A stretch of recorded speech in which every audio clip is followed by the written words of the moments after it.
जिल्ह्यातील मौजा अड्याड येथे युनायटेड पब्लिक स्कूल 3 दिवसीय वार्षिक स्नेहसंमेलन पार पाडण्यात आले। कार्यक्रमाच्या अध्यक्षस्थानी अड्याडचे सरपंच तथा माजी उपसभापती श्री शिवशंकर मुंगाटे, प्रमुख अतिथी पंचायत समिती सदस्या सीमा गिरी, माजी सरपंच तथा माजी तंटायत मुक्त समिती अध्यक्ष मुनीश्वर बोदलकर, सेवानिवृत्त शिक्षक आनंदराव खोब्रागडे, माजी ग्रामपंचायत सदस्या शोभा कावरे, लीना गबने, सामाजिक कार्यकर्त्या रजनी येलमे, महेश कावरे इत्यादी मान्यवर उपस्थित होते।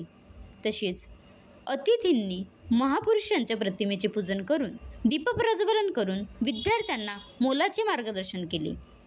पहिल्या दिवशी विद्यार्थ्यांचे स्पोर्ट, दुसऱ्या दिवशी विद्यार्थ्यांचे कल्चर प्रोग्राम, तिसऱ्या दिवशी विद्यार्थ्यांना बक्षीस वितरण करण्यात आले।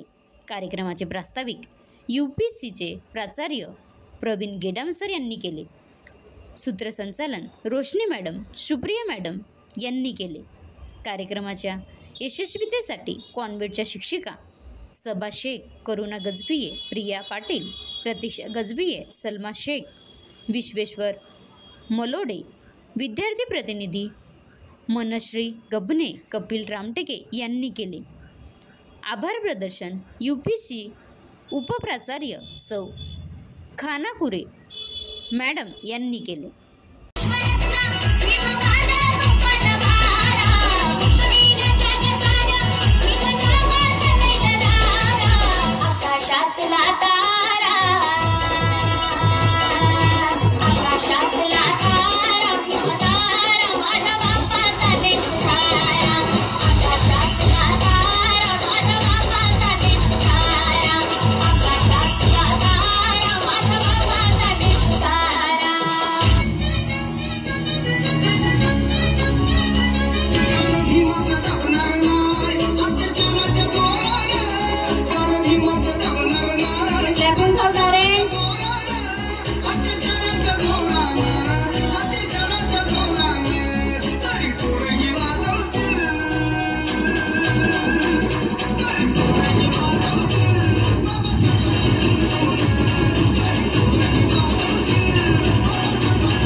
बनवा व्हिडिओ, पाठवा व्हिडिओ। आम्ही तुमच्या न्याय व हक्कासाठी लढा देऊ। ताज्या बातम्या व घडामोडींसाठी पाहत राहा फक्त महाराष्ट्र लाईव्ह न्यूज। आजच आमच्या चॅनलला सबस्क्राईब करा, शेअर करा, कमेंट करा आणि हो, बेल आयकॉन दबायला विसरू नका। जय महाराष्ट्र।